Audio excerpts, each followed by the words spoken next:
नमस्ते दोस्तों, sleep story Hindi audio में आपका स्वागत है। ये एक ऐसा चैनल है जहां हर रात मैं आपके लिए एक खास कहानी लेकर आता हूं। कहानियां जो आपको तनाव से दूर ले जाएं, जो आपके दिल को छू जाएं और जो आपको एक शांत गहरी नींद दे। आज की रात आपके लिए शांत और सुकून भरी हो। दोस्तों, सुनने से पहले एक सुझाव है।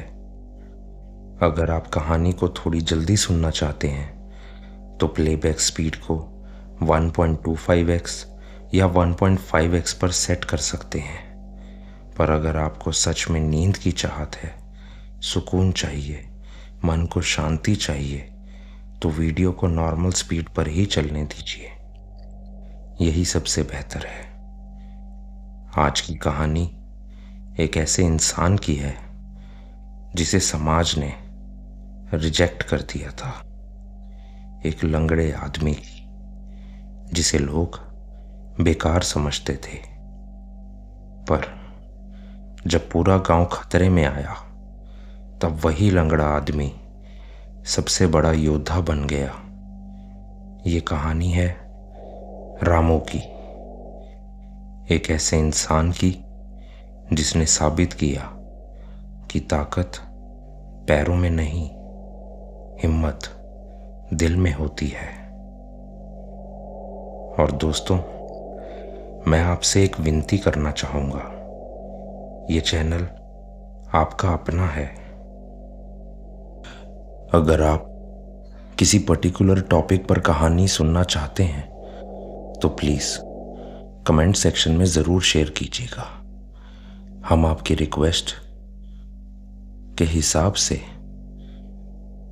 एक कहानी बनाएंगे। और हाँ, वीडियो में आपके नाम का भी स्पेशल मेंशन होगा, क्योंकि ये सिर्फ मेरा चैनल नहीं है, ये हमारा चैनल है और हर कहानी आपके लिए ही है।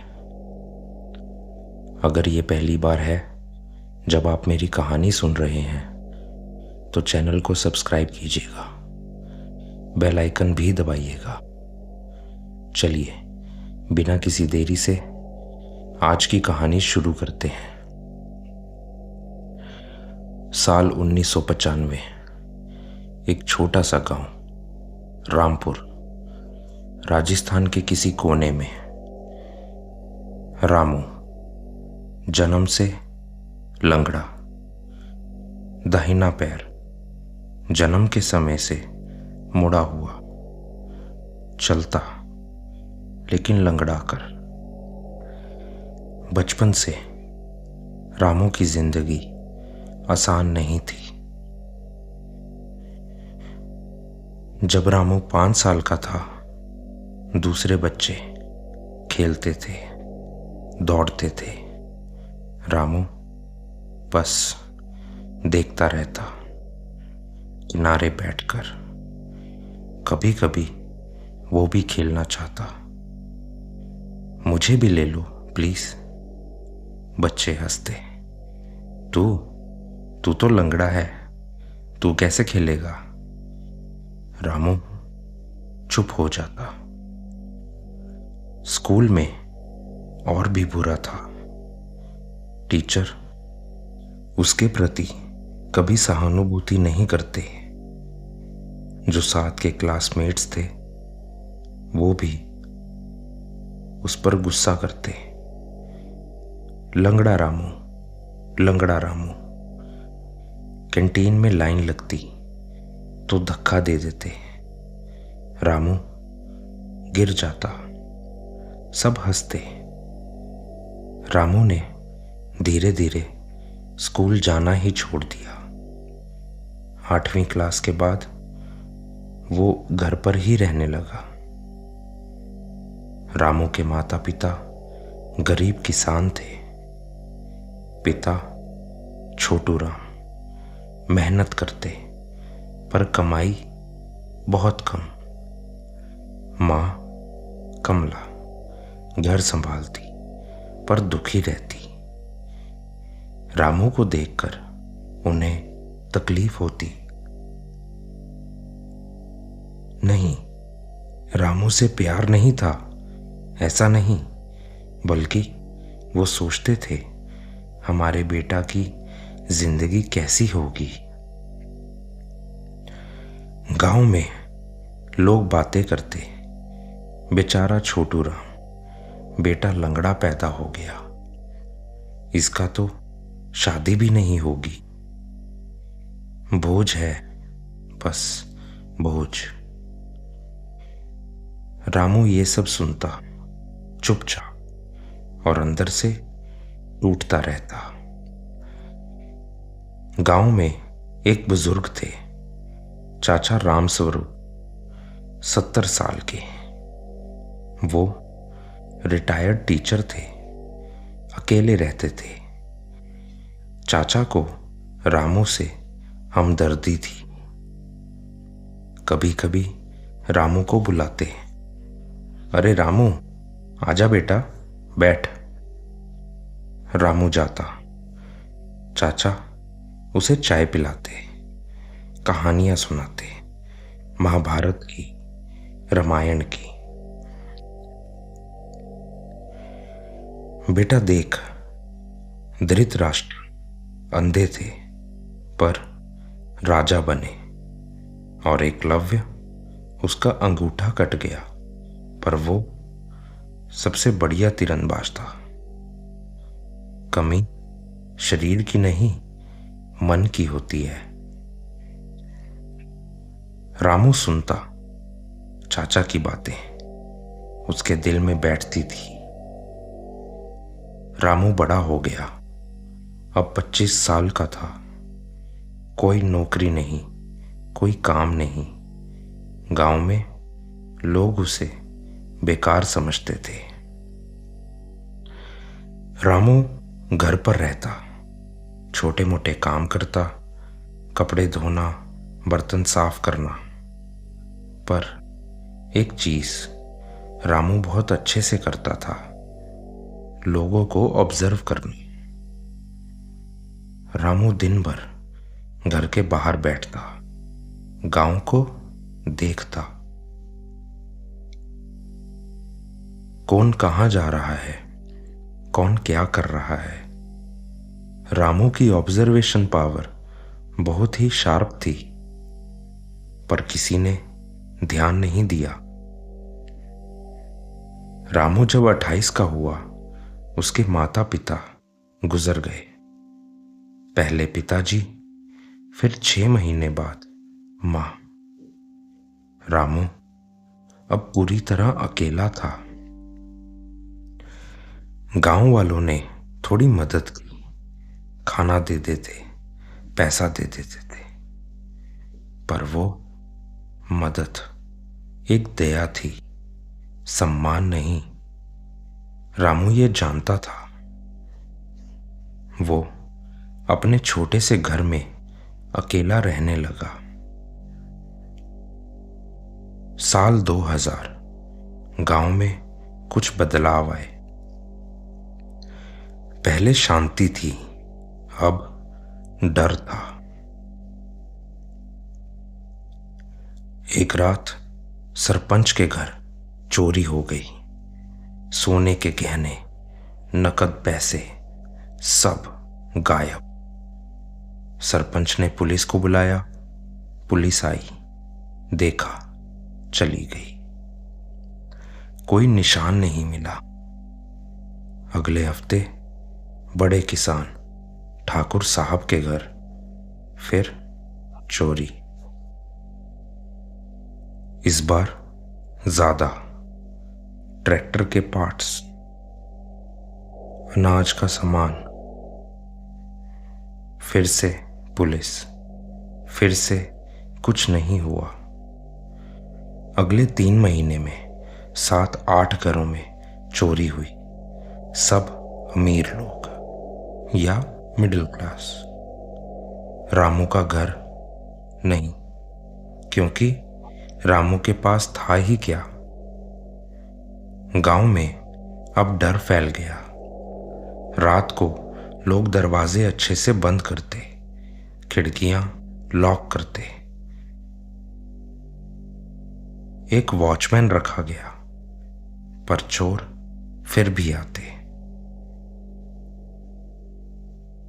चोर बहुत ही समझदार और स्मार्ट थे। पंचायत में एक मीटिंग हुई। क्या करें, पुलिस भी कुछ नहीं कर रही। ये डकैत कोई आम चोर नहीं लग रहे। रामू हर रात अपने घर के बाहर बैठता, सोता नहीं था, मानो उसे रात में नींद ही नहीं आती, तो बस बैठा रहता, देखता रहता। और रामू ने कुछ नोटिस किया। हर चोरी से 2-3 दिन पहले एक अजनबी आदमी गांव में आता, दूध लेने के बहाने या पान खरीदने। रामू ने उसे देखा था 3-4 बार, और हर बार चोरी उसी इलाके में होती जहां वो आदमी घूमता था। रामू ने किसी को नहीं बताया। सोचा, मेरी बात कौन सुनेगा, मैं तो लंगड़ा हूं, क्या पता। पर वो ऑब्जर्व करता रहता। एक दिन रामू ने और ध्यान से देखा। वो आदमी जब गांव में आता तो किसी से बात नहीं करता, बस चुपचाप घरों को देखता। किस घर में क्या है, कहां से लोग अंदर जाते हैं। रामू समझ गया। लगता है यह आदमी रैकी कर रहा है। फिर रामू ने एक और चीज नोटिस करी। वो आदमी हमेशा हाईवे की तरफ से आता, और गांव के बाहर एक पुराना मंदिर था जो खंडर हो चुका था। रामू ने सोचा, शायद वहां कुछ है। एक दिन रामू अपनी लाठी के सहारे उस मंदिर तक गया। 1 किलोमीटर दूर था। रामू के लिए ये बहुत मुश्किल था, पर वो गया। मंदिर टूटा फूटा था, घास उग आई थी। रामू चुपचाप अंदर गया। कोने में कुछ निशान थे, बीड़ी के टुकड़े, खाने के रैपर। कुछ लोग यहां रुके थे। हाल फिलहाल में रामू समझ गया, ये डकैतों का अड्डा है। रामू घर लौटा, सोचने लगा, मैं किसे बताऊं? सरपंच को? वो मुझ पर विश्वास करेगा? पुलिस को? वो मेरे पास आएगी भी? रामू ने चाचा राम स्वरूप को बताने की सोची, पर चाचा 2 साल पहले गुजर चुके थे। रामू अकेला था। एक रात रामू फिर से उस मंदिर के पास गया, छुपकर, और उसने आवाजें सुनी। 4-5 आदमी अंदर बात कर रहे थे। रामू ने कान लगाकर सुना। अगले हफ्ते दिवाली है, हर घर में पैसे होंगे, सोना होगा, एक हाथ 10-12 घर करते हैं, और अगर कोई आया तो? एक आदमी ने गन की आवाज की, ठोक देंगे। रामू का खून जम गया। ये सिर्फ चोर नहीं थे, ये खतरनाक डकैत थे, और पूरा गांव खतरे में था। रामू घर लौटा। रात भर सो नहीं पाया। सोचता रहा, मैं क्या करूं? सुबह हुई। रामू ने एक डिसीजन लिया, मैं पुलिस को बताऊंगा। वो लंगड़ाते हुए पुलिस चौकी गया। कांस्टेबल बाहर बैठा था। क्या है? सर, मैं रामपुर गांव से हूं, मुझे आपसे बात करनी है। कांस्टेबल ने ऊपर से नीचे देखा। बोल। रामू ने सब बताया। मंदिर, डकैत, दिवाली का प्लान। कांस्टेबल हंस पड़ा। तू तू क्या जानता है? लंगड़ा है, दिमाग भी लंगड़ा होगा। जा, समय मत बर्बाद कर मेरा। रामू चुप रह गया। वो वापस लौट आया। रामू घर पे बैठा था, सोच रहा था शायद मैं गलत हूं, शायद मैं सिर्फ एक लंगड़ा हूं जिसे कुछ नहीं आता। पर फिर उसे चाचा की बात याद आई। कमी शरीर की नहीं, मन की होती है। रामू ने सोचा, पुलिस नहीं मानती तो ठीक है, मैं खुद कुछ करूंगा। रामू ने प्लान बनाना शुरू किया। वो जानता था वो फिजिकली स्ट्रांग नहीं है, पर उसमें दिमाग है। वो अच्छे से चीजों को ऑब्जर्व करता है। उसने गांव का पूरा लेआउट दिमाग में बिठाया। कहां से डकैत आएंगे, कहां जाएंगे और कैसे उन्हें रोक सकते हैं। रामू के पास कोई बंदूक नहीं थी, पर उसने जो मिला इकट्ठा किया। पुरानी लाठी, रस्सी, केरोसिन, माचिस और सबसे जरूरी अपनी ऑब्जर्वेशन, अपनी प्लानिंग। दिवाली की रात गांव में रोशनी थी, दिए जल रहे थे, लोग खुश थे, बेफिक्र थे। पर रामू चौकन्ना था। रात के 11 बजे रामू अपने घर के बाहर बैठा था और उसने देखा गांव के बाहर 5-6 लोगों की परछाई। डकैत आ गए थे। रामू जानता था वो 6 आदमियों से नहीं लड़ सकता, पर वो उन्हें कंफ्यूज कर सकता है। डकैत अलग अलग दिशाओं में फैल गए। रामू ने पहले टारगेट को देखा। एक डकैत सरपंच के घर की तरफ जा रहा था। रामू चुपचाप उसके पीछे गया, लंगड़ाते हुए पर एकदम शांत। जब डकैत घर में घुसने लगा, रामू ने पीछे से लाठी से एक जोरदार वार किया। ठक! डकैत गिर गया बेहोश। रामू ने तुरंत केरोसिन की बोतल ली और पास के खेत में आग लगा दी। अंगार ऊपर उठी। दूसरे डकैतों ने आग देखी, कंफ्यूज हो गए। क्या हो रहा है? कोई देख लिया क्या? एक और डकैत रामू की तरफ आने लगा। रामू पीछे हटा। एक गली में, वो गली संकरी थी, अंधेरा था। रामू वहां रस्सी बांध चुका था, नीचे पैरों की तरफ पर। डकैत दौड़ता हुआ आया और रस्सी में फंसा। धड़ाम गिर गया। रामू ने तुरंत लाठी से वार किया। रामू जानता था अभी गांव वालों को जगाना होगा। वो जितना जोर से हो सका चिल्लाया, डकैत डकैत आए हैं, जागो। गांव वालों ने सुना।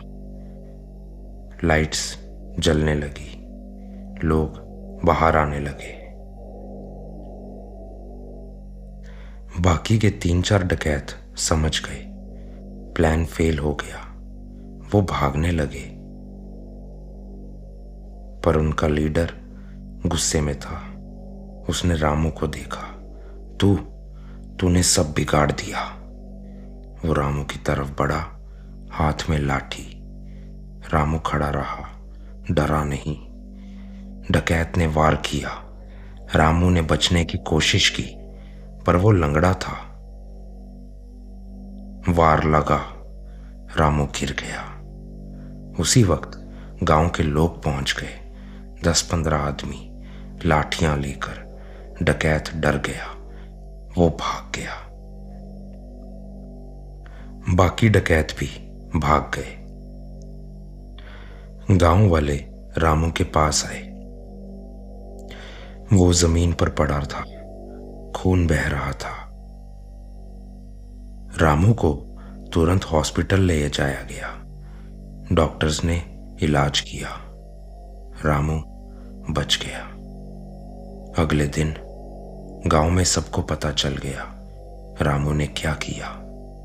उसने अकेले 6 डकैतों से लड़ा, गांव को बचाया। सरपंच हॉस्पिटल आया। रामू हॉस्पिटल के बेड पर लेटा था, सिर पर पट्टी, कंधे में चोट। सरपंच दरवाजे पर खड़ा था। वो अंदर आया, धीरे धीरे रामू की तरफ देखा, फिर नजरें नीचे कर ली। रामू बेटा। रामू ने आंखें खोली। जी सरपंच जी।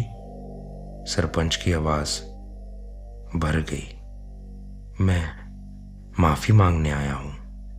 हमने तुम्हें कभी इज्जत नहीं दी, तुम्हें बोझ समझा, पर कल रात तुमने पूरे गांव को बचाया, वो भी अकेले। और हम सो रहे थे। रामू ने कुछ नहीं कहा, बस मुस्कुरा दिया। एक शांत, संतुष्ट मुस्कान। शाम को हॉस्पिटल के बाहर पूरा गांव इकट्ठा हो गया। 50-60 लोग, सब रामू से मिलने आए थे। ठाकुर साहब आगे आए। रामू, मुझे माफ कर दो। मैंने तुम्हें हमेशा नीची नजर से देखा, पर तुमने मेरे घर को, मेरे परिवार को बचाया। फिर एक एक करके सब आए।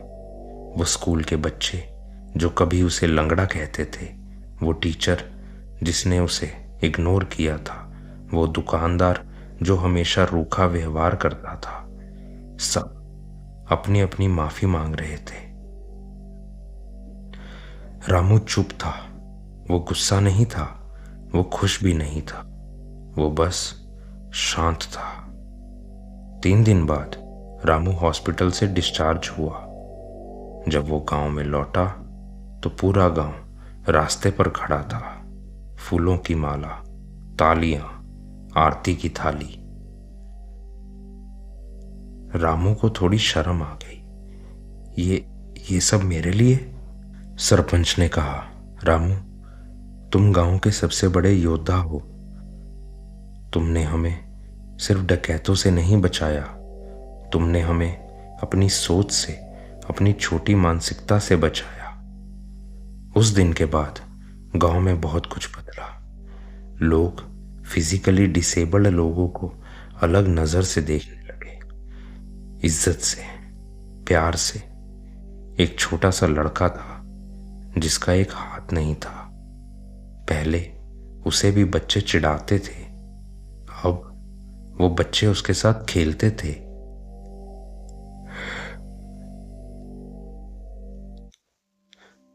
रामू की कहानी हर घर में सुनाई जाती।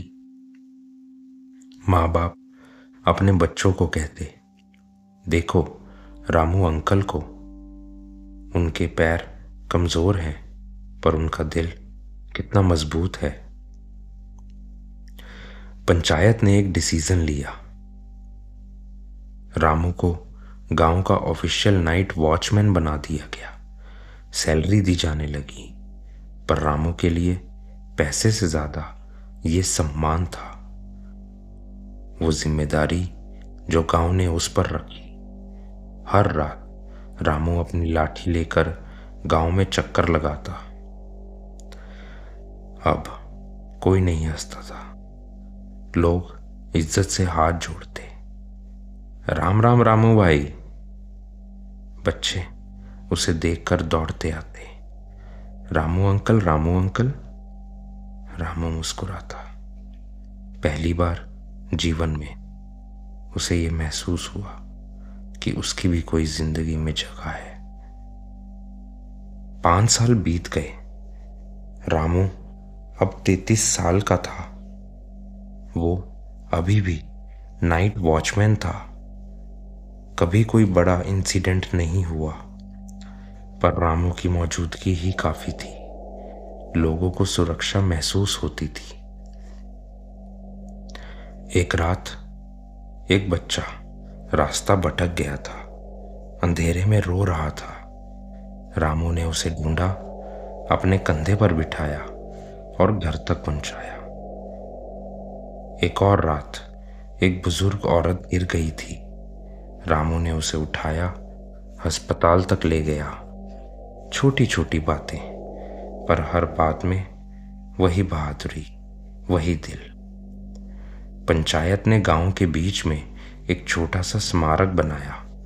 एक पत्थर जिस पर लिखा था, इस गांव को बचाने वाले रामू सिंह, जिसने हमें सिखाया कि बहादुरी शरीर में नहीं, हिम्मत दिल में होती है। रामू जब उसे पहली बार देखा, रो पड़ा।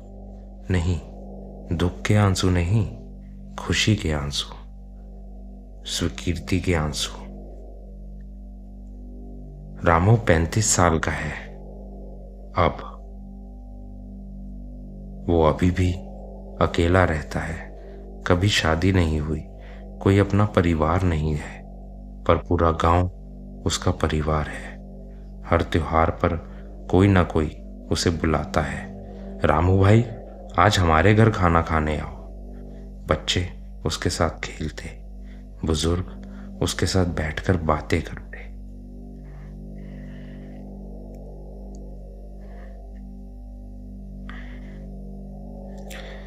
दोस्तों, ये थी आज की कहानी। वो लंगड़ा जो गांव का रखवाला बन गया। ये कहानी हमें सिखाती है कि बहादुरी शरीर से नहीं आती। रामू फिजिकली कमजोर था, पर उसका दिल, उसकी हिम्मत, उसकी ऑब्जर्वेशन, उसकी चिंता अपने गांव के लिए, यही असली ताकत है। समाज अक्सर लोगों को उनकी फिजिकल एबिलिटीज से जज करता है, पर रामू ने साबित किया कि असली बहादुरी दिल में होती है।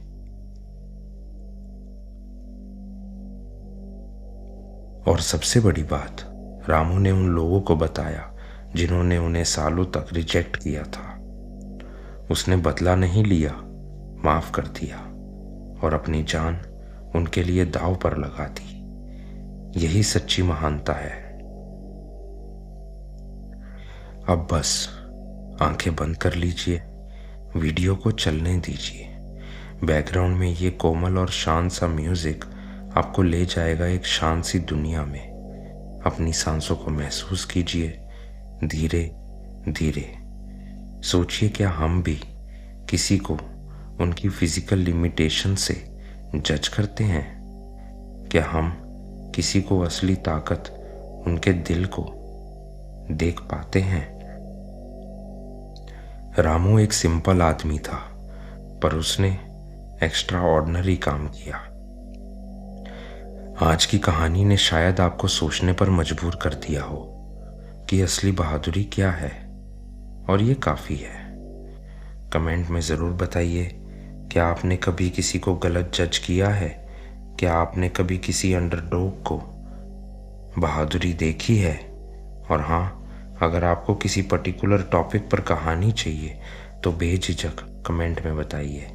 हम आपकी रिक्वेस्ट पर कहानी बनाएंगे आपके नाम के साथ। शुभ रात्रि दोस्तों।